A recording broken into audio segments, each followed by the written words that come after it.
வணக்கம். இப்போ நம்ம தைராய்டு பத்தி பார்க்கலாம். தைராய்டு இன்னைக்கு நெறைய பேத்துக்கு தைராய்டு இருக்கு. எதனால வருது அப்படிங்கிறதுக்கு நெறைய ரீசன் இருக்குது. சயின்டிஃபிக்கா நெறைய ரீசன் இருக்குது. இந்த தைராய்டு 2 விதமா இருக்கும். ஒண்ணு ஹைப்போதைராய்டு. இன்னொன்னு ஹைப்பர் தைராய்டு. ஹைப்போதைராய்டோ, ஹைப்பர் தைராய்டோ கட்டாயமா மெடிசின் எடுக்கணும். லைஃப் லாங் மெடிசின் எடுக்கணும்.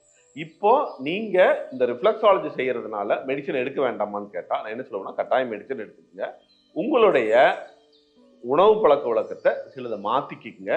ரிஃப்ளெக்ஸாலஜியை ட்ரை பண்ணுங்க. இப்போ ஹைப்போதைராய்டுக்கு சொல்லித்தரேன். ஹைப்போதைராய்டு இருக்கிறவங்க என்ன செய்யணும்னா, அவங்களுடைய ரைட் லெக் அப்படின்னா வலது காலில் இருக்கிறவங்களுக்கு எதிர்த்தாப்புல செய்யறவங்க லெஃப்ட் ஹேண்ட்ல செய்யணும். செல்ஃபா செஞ்சுக்கிட்டாலும் லெஃப்ட் ஹேண்ட்ல தான் செய்ய முடியும்.